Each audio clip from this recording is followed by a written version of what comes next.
શિકારી ખૂબ ગુસ્સે હતો. તે જ વખતે જંગલમાં જતો રહ્યો. છોટું હરણ રામુ હાથી અને શિયાળ સાથે રમતો હતો.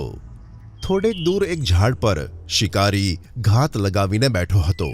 ચલો છોટું હરણ, હવે તમે સંતાઓ અને હું તમને શોધું.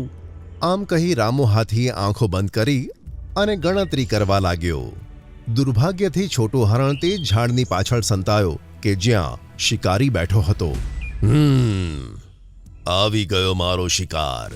શિકારીએ એક ભારે જાળ છોટું હરણ પર ફેંકી અને છોટું હરણ તેમાં ફસાઈ ગયો. અરે અરે, આ જાળ ક્યાંથી આવી ગઈ? છોટું હરણ! બંને તેની તરફ ભાગ્યા, પણ શિકારીએ છોટું હરણના માથા પર બંદૂક તાંકી દીધી. જો કોઈ પણ મારી નજીક આવ્યું ને તો અને હું ગોળી મારી દઈશ.